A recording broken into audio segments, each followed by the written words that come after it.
Ayan, good morning! Morning. So, nandito po tayo mga kabatch.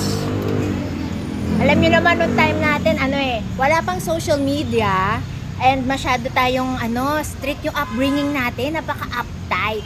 Pero ngayon, Bahay lang? oo, ngayon, parang tayo mga what if. What if kung nabuhay tayo ngayon, na high school tayo, pero 2025. So, syempre, meron tayong yearbook, nakikita nyo. Kaya yan, ang gagawin natin, ang challenge ng jojowain o totropahe. Ayan, kahit walang lie detector yan, kailangan yung totoo Start natin kay G. Ayan, G. Ito. Mag-give ka ng ng real na kung jojowain ba o totropahin. Start natin kay, kilala nyo ba siya? Charlemagne C. Francia. Hip and cool. Take a second look. There is more to the coolness that meets the eye. Oo, meron din ako mamaya. G? Si Charlemagne Francia, ano ba yan? Totropahin o jojowain? Yan si Charlemagne Ah. Tropa, barkada. Tropa. Nice. Eto, syempre, may Kasi yung room namin dati, sa room niya, magkatabi lang. Okay. Yung section nila.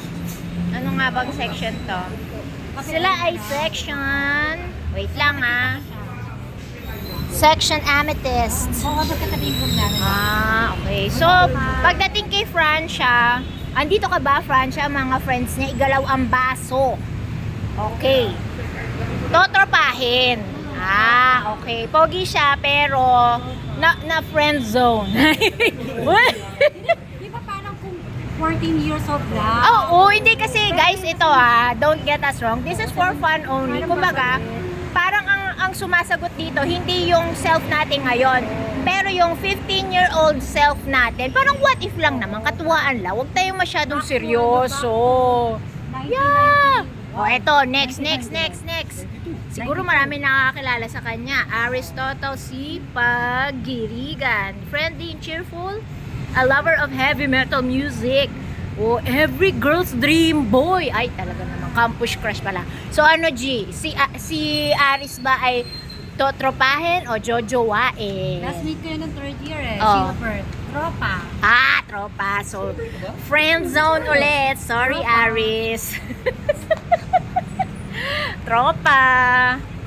Ito, naku, heartthrob din to. Wag kayo. Sino yan? Alfredo Hope Isais. He is someone who has great interest on other person, easy to get along with. He makes you feel confident that only a friend can give. Wow, talagang super friend ang dating niya. Pero ang tanong, G, Tropa. wala pa nga eh. Grabe naman. O, di ba? Ay, cute naman ang 15-year-old na Don. Again, pagdating kay Don Isais, totropahin, jojowain. Tropa. Di tropa. Kaloka. Ito, meron pa. Assistant natin. Ayan, thank you. Okay. Syempre, yung pinaka-gwapo sa lahat. Tabi muna kayo dyan, tabi. Israel E. Ignacio. Israel Ian proves something to the world. He can be trusted and is harmless to the ladies. Wow, noon pa lang, Ian, harmless ka na. Kaya kita mo naman yung trust namin ng mga jowa na ikaw ang kasama namin. Alam nila na kami ay safe. Kay Ian. Because he is a real gentleman. At saka, yes! So G, the million-dollar question when it comes to Ian Ignacio. Tropa. Wala pa nga yung tanong eh. Grabe siya. Tropa talaga. Ayun. Naku. Ian, ano nga ba yun yung name nung isa pa na pwede? Wala kasi siyang picture eh. Ano nga yung name nung guy?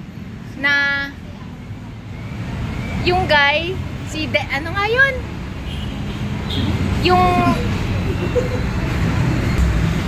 Well, since mukhang out of the box tayo kasi hindi naman lahat ng kabatch natin may photo. Sino ba nakakilala doon sa Dindo Nolasco? Sino? Okay, G. Ito last question When it comes to Dindo Nolasco, jojowain o totropahin? Gwapo yun eh. Oh. Ah. Tapos, Bakit jowa? ayun! Lumabas din! Yun! Yes! Kasi dati pa lang. Hindi, guys. Ano nga ito eh. For fun. Kasi, andito na tayo sa time ng lives natin na huwag tayo masyadong serious.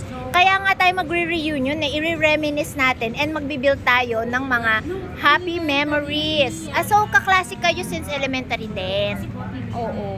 Di ba? So, Dindo Nolasco, kung nandyan ka, yan. Jojowain! We have a winner!